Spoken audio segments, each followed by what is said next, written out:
Welcome to Metanoia Ministries YouTube channel. നമ്മൾ 2 കൊരിന്ത്യൻസിൻ്റെ പഠനം continue ചെയ്യാണ്. ഇന്ന് നമ്മൾ ചിന്തിക്കുന്ന വിഷയം 2000 വർഷമായിട്ട് ഈ സുവിശേഷം ലോകം എമ്പാടും പ്രസംഗിച്ചിട്ടും ഇന്നും ജനങ്ങൾ കർത്താവിനെ രക്ഷകനായി സ്വീകരിച്ച് ദൈവഭാഗത്തേക്ക് വരുന്നില്ല. എന്താണ് കാരണം? അതിനെക്കുറിച്ചാണ് ഇന്ന് ചിന്തിക്കുന്നത്.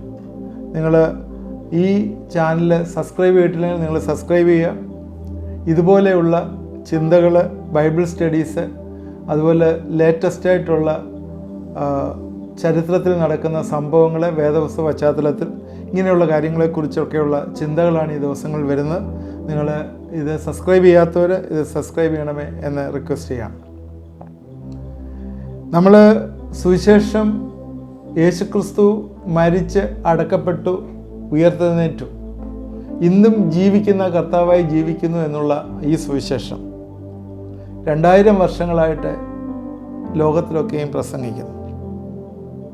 ഈ സുവിശേഷത്തിൻ്റെ മാഹാത്മ്യം വലുതാവുന്നു. ശരിക്കും ഈ 2 കൊരിന്ത്യർ 4 അധ്യായം എടുക്കുമ്പോൾ ഒരുപാട് കാര്യങ്ങൾ പൗലോസ് ഇതിനെക്കുറിച്ച് പറയുകയാണ്. 3 നമ്മൾ എൻഡ് ചെയ്തത് തേജസ്സിൻ്റെ സുവിശേഷമായിട്ടാണ് എൻഡ് ചെയ്തത്. കഴിഞ്ഞ എപ്പിസോഡ് കാണാത്തവരത് കാണുക. അത് ഈ തേജസ്സിൻ്റെ സുവിശേഷം നശിച്ചു പോകുന്നവർക്ക് മറഞ്ഞിരിക്കുന്നു, എന്നാൽ അന്വേഷിക്കുന്നവർക്ക് സത്യം വെളിപ്പെട്ട് കിട്ടുന്നു എന്നേ കാണുന്നു. പൗലോസ് ധൈര്യത്തോടുകൂടി ഇത് വെളിപ്പെടുത്തുകയാണ്.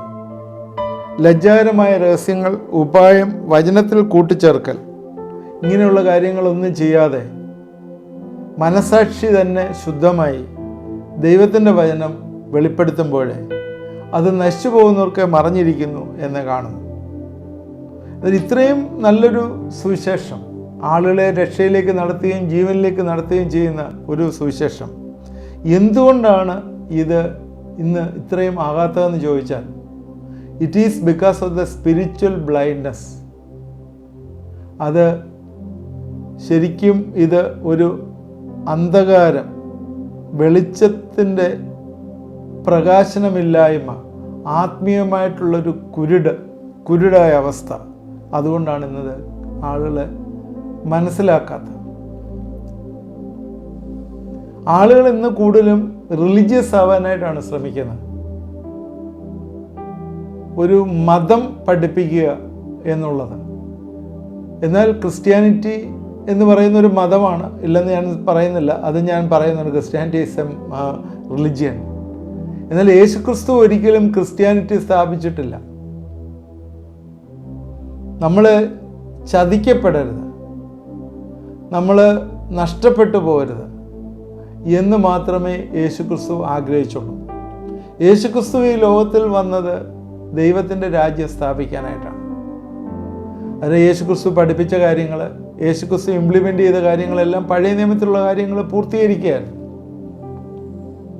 പഴയ നിയമത്തിലൊരു നിഴലായി വന്ന, നമ്മൾ കഴിഞ്ഞ 3 അധ്യായം പഠിച്ചാണ് പഴയ നിയമത്തിലൊരു നിഴലായി വന്നത് യേശുക്രിസ്തുവിൽ കൂടി പൂർത്തീകരിക്കപ്പെടുകയാണ്.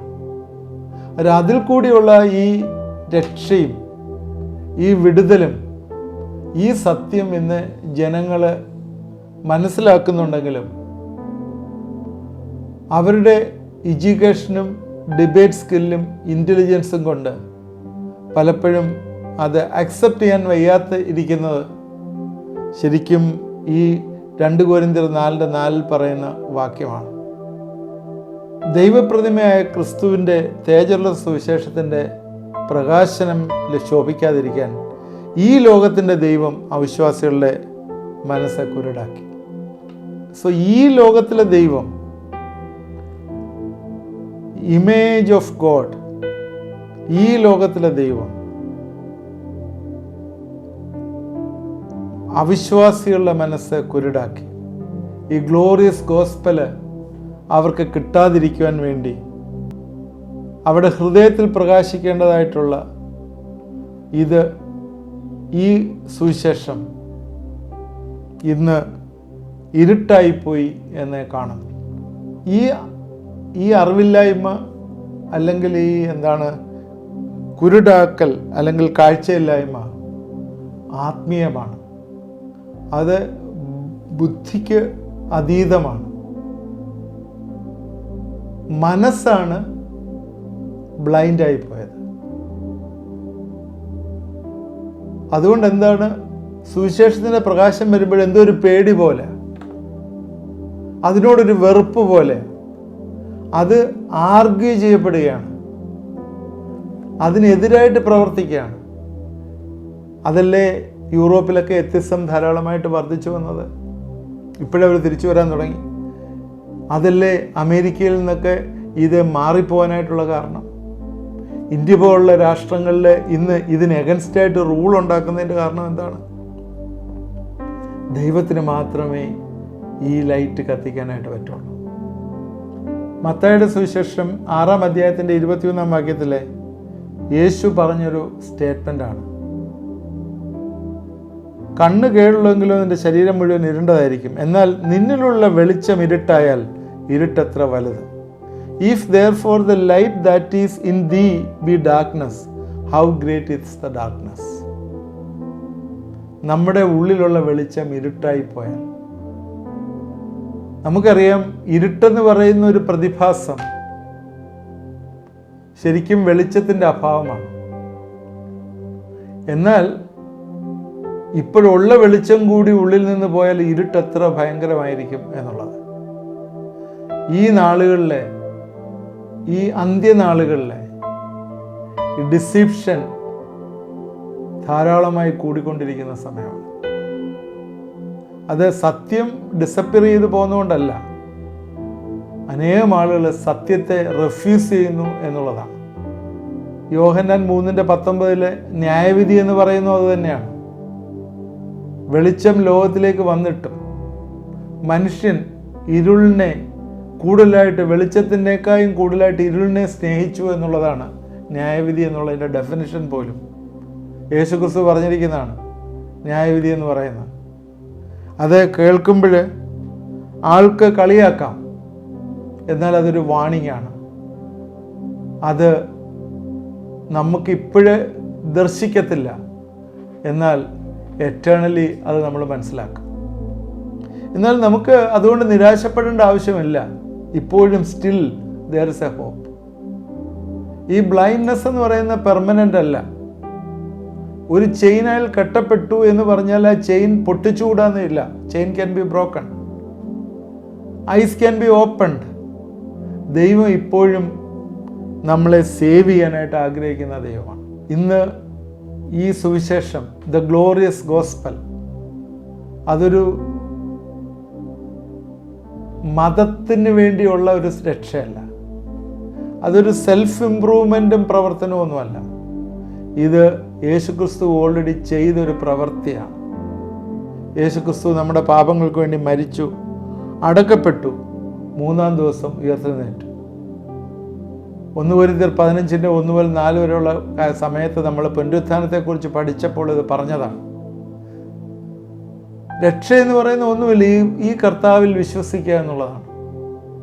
അവൻ കാൽവറിയിൽ ചെയ്ത ഫിനിഷ്ഡ് വർക്ക്, അത് നമ്മൾ വിശ്വസിക്കുമ്പോൾ, അത് ഗ്രാജുവലായിട്ടുള്ള വിശ്വാസമല്ല, അത് ഇമ്മീഡിയറ്റായിട്ട് വിശ്വസിക്കുമ്പോൾ ആ തിരി, അണഞ്ഞുപോയ തിരി നമ്മുടെ ഉള്ളിൽ കത്തിക്കും. നമ്മൾ 2 കൊരിന്ത്യർ 4-ാം അധ്യായത്തിലെ അതിൽ 6-ാം വാക്യത്തിൽ ഇങ്ങനെയാണ് പറയുന്നത്, ഇരുട്ടിൽ നിന്ന് വെളിച്ചം പ്രകാശിക്കണമെന്ന് അരുളി ചെയ്ത ദൈവം ക്രിസ്തുവിൻ്റെ മുഖത്തിലുള്ള ദൈവതേജസ്സിൻ്റെ പരിജ്ഞാനം വിളങ്ങിക്കേണ്ടതിന് ഞങ്ങളുടെ ഹൃദയങ്ങൾ പ്രകാശിച്ചിരിക്കും. അപ്പോൾ ഈ ലൈറ്റ്, ദൈവത്തിൻ്റെ പരിജ്ഞാനം വിളങ്ങിക്കുവാൻ ഞങ്ങളുടെ ഹൃദയങ്ങളിലേക്ക് പ്രകാശിച്ചു. എന്തുകൊണ്ടാണ്? ഇരുട്ടിൽ നിന്ന് വെളിച്ചം പ്രകാശിക്കണമെന്ന് അരുളി ചെയ്ത ദൈവം. God is light. ദൈവം ലൈറ്റാണ്. അവൻ ഇരുട്ടൊട്ടുമില്ല. ദൈവം ലൈറ്റാണ്. നമ്മൾ അടുത്ത എപ്പിസോഡെന്ന് പറഞ്ഞാൽ അടുത്ത ഈ എപ്പിസോഡ് ചിന്തിക്കുമ്പോൾ സ്പിരിച്വൽ വേൾഡിനെ കുറിച്ച് പറയുമ്പോൾ ദൈവത്തിൻ്റെ ലൈറ്റ് ക്യാരക്ടറെ കുറിച്ച് നമ്മൾ കൂടുതലായിട്ട് പഠിക്കും. ഈ ദൈവത്തിൻ്റെ ഈ ലൈറ്റ് ക്യാരക്ടർ എന്ന് പറയുന്നത് അന്ധകാരം പൂർണ്ണമായിട്ട് തുടച്ച് മാറ്റപ്പെടുന്ന ഒന്നാണ്.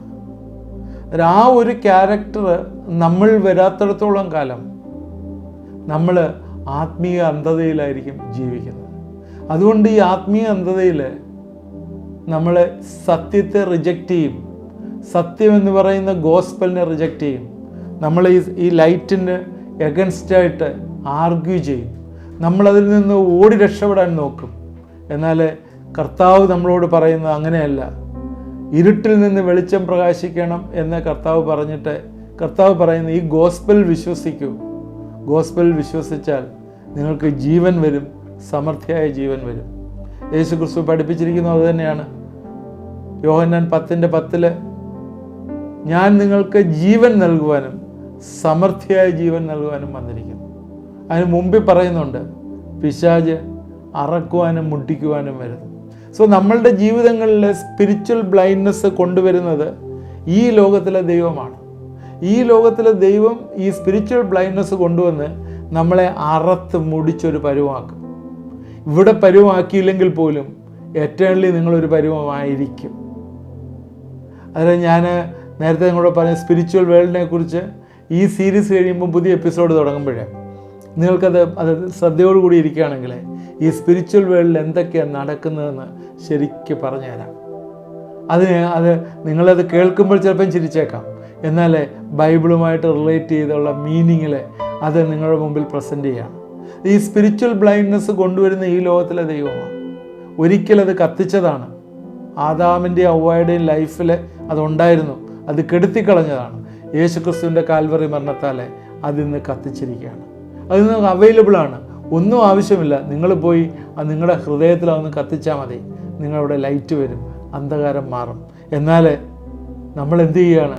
V are arguing, we are running away. സത്യം കാണുമ്പോഴേ കണ്ണടച്ച് കളയാണ്. കാരണം സത്യത്തിന് എതിരായിട്ട് നിന്നാൽ എനിക്ക് കുറേ വെൽത്ത് അമാസ് ചെയ്യാം, എൻ്റെ ജീവിതം ശരിയാക്കാം എന്ന് ചിന്തിക്കുന്നു. അതുതന്നെ ഒരു സ്പിരിച്വൽ ബ്ലൈൻഡ്നെസ്സാണ്. Nothing will happen. ഒന്നും സംഭവിക്കുകയില്ല. 10, 60, 70, 80 വർഷം കഴിയുമ്പോൾ ഗുഡ് ബൈ. അതിനപ്പുറം ഒന്നുമില്ല. എന്നാൽ അതിനപ്പുറം ഒരു നിത്യനാശമാണെന്ന് നമ്മൾ മറന്നുപോകരുത്. അതുകൊണ്ട് ഫൈനൽ വാർണിംഗ് ആയിട്ടും ഫൈനൽ ഹോപ്പായിട്ടും പറയാണ്, ഈ ലോകത്തിലെ ദൈവം ഈ സുവിശേഷത്തിൻ്റെ പ്രകാശം ശോഭിപ്പിക്കാൻ അവിശ്വാസികളുടെ മനസ്സ് കുരുടാക്കി കളഞ്ഞു. സോ നിങ്ങളുടെയും എൻ്റെയും മനസ്സ് ഇങ്ങനെ കുരുടാക്കിക്കൊണ്ടിരിക്കാൻ പിശാച് ഇന്നും ശ്രമിച്ചുകൊണ്ടിരിക്കുക. കാരണം ഇത് അന്ത്യകാലമാണ്. He is doing it far more and more daily. നിങ്ങളുടെ ജീവിതങ്ങളിലെ അങ്ങനെയല്ല എന്നുണ്ടെങ്കിൽ നിങ്ങൾ ആ കമൻറ്റ് ബോക്സിൽ നിന്ന് ടൈപ്പ് ചെയ്യും, I believe that Jesus is my Lord. നിങ്ങൾ താഴെ ആ കമൻറ്റ് ബോക്സിൽ ടൈപ്പ് ചെയ്യും, എൻ്റെ ജീവിതത്തിൽ സ്പിരിച്വൽ ബ്ലൈൻഡ്നെസ് ഇല്ലാതെ ജീവിക്കാൻ I have taken A decision. ഞാനൊരു തീരുമാനമെടുത്തു ഈ ആത്മീയ അന്ധകാരമില്ലാതെ ജീവിപ്പാൻ. അല്ലെങ്കിൽ അതിനകത്ത് താഴെ ഒന്ന് ടൈപ്പ് ചെയ്യും, ആത്മീയ അന്ധകാരത്തിൽ നിന്ന് ഞാൻ വിടുവിക്കപ്പെട്ടിരിക്കുന്നു. ദൈവത്തിന് സ്തോത്രം. നമുക്ക് പ്രാർത്ഥിക്കാം. ദൈവമായ കർത്താവേ, ഇന്നും പൈശാചിക ശക്തികൾ ആളുകളെ തെറ്റിക്കാനായി നടക്കുമ്പോൾ ഞങ്ങളെ പ്രാർത്ഥിക്കുന്നു, അതിൽ നിന്ന് ജയമെടുക്കുന്നു. നീ ഞങ്ങളുടെ ഹൃദയങ്ങളിലെ പകർന്ന വെളിച്ചത്തിനായിട്ട് സ്തോത്രം. ഇന്നും കർത്താവെ, അനേകം ആളുകളുടെ ജീവിതങ്ങളിലെ ഈ അന്ധകാരത്തിലിരിക്കുമ്പോൾ ഞങ്ങൾ പ്രാർത്ഥിക്കുന്നു, യഥാർത്ഥ വെളിച്ചം കാണുവാനായിട്ട് കർത്താവെ സഹായിക്കണമേ. ഈ യൂട്യൂബിൽ ഇത് കാണുന്നവർ പലരും അങ്ങനെ തീരുമാനമെടുക്കാത്തവർ യേശുവിനെ ഹൃദയത്തിൽ സ്വീകരിപ്പാൻ ഇടവരുത്താൻ സഹായിക്കുകയും ചെയ്യണം. ഈ സ്വീകരിച്ചവർ പോലും പല സമയങ്ങളിൽ ബാക്ക് സ്ലൈഡ് ചെയ്തു പോയി ഈ ലോകത്തിലെ മോഹങ്ങൾക്ക് അടിമയായിപ്പോയവരെ കർത്താവിൻ്റെ നാമത്തിൽ സമർപ്പിച്ച് പ്രാർത്ഥിക്കുന്നു. അതിൽ നിന്ന് പിശാചിൻ്റെ പിടിയിൽ നിന്ന് വിട്ടുവരട്ടെ എന്ന് പ്രാർത്ഥിക്കുന്നു. ദൈവഹിതപ്രകാരം ജീവിക്കാൻ പ്രവർത്തിപ്പാൻ കർത്താവെ കൃപയൊരുക്കണമേ എന്ന് പ്രാർത്ഥിക്കുന്നു. എന്നെ കേൾക്കുന്ന ആരെങ്കിലും ആ അനുഭവത്തിലുണ്ടെങ്കിൽ ഇന്ന് നിങ്ങൾ കർത്താവിൻ്റെ സന്നിധിയിലെ കുറ്റങ്ങൾ ഏറ്റുപറഞ്ഞ് ആ റിപ്പൻറ്റൻസ് ഹാർട്ടോട് ദൈവസന്നിധിയിലേക്ക് ചെല്ലുമോ? നിൽക്കുന്ന സ്ഥലത്തൊന്ന് മുട്ടുമടക്കി പ്രാർത്ഥിക്കുമോ? ദൈവം നിങ്ങളുടെ പ്രാർത്ഥനകൾ കേൾക്കും. ഏതൊക്കെ ഇഷ്യൂസ് നിങ്ങളുടെ ജീവിതത്തിലെ വലിയ കോയിൽ പോലെ ചുറ്റപ്പെട്ടിട്ടുണ്ടെങ്കിൽ ഇന്ന് രാത്രിയിൽ ദൈവം വിടുവിക്കുമെന്ന് ദൈവത്തിൻ്റെ പരിശുദ്ധാത്മാവ് ഇന്ന് ഡിക്ലെയർ ചെയ്ത് പ്രാർത്ഥിക്കുന്നു. നിങ്ങൾ ഒരിക്കൽ ദൈവത്തിൻ്റെ സന്നിധിയിലായിരുന്നു, എന്നാൽ നിങ്ങൾ ബാക്ക് സ്ലൈഡ് ചെയ്തു പോയി. ഇന്ന് ദൈവം നിങ്ങളെ വിടുവിക്കുന്ന ദൈവം അത് ചുറ്റപ്പെട്ടിരിക്കുക. സർപ്പം ചുറ്റിയതുപോലെ നിങ്ങളുടെ ജീവിതത്തെ ചുറ്റിയിരിക്കുക. ഹല്ലേലൂയ. ഇന്നത് അഴിയും. യേശുവിൻ്റെ നാമത്തിൽ അത് പൊട്ടി മാറട്ടെ എന്ന് പ്രാർത്ഥിക്കുന്നു. എന്നെ കണ്ടുകൊണ്ടിരുന്ന പ്രിയപ്പെട്ടവരെ, ആ വിടുതൽ പ്രാപിക്കുന്ന ഓർത്ത് എന്നെ സ്തുതിക്കുന്നു, സ്തോത്രം ചെയ്യും.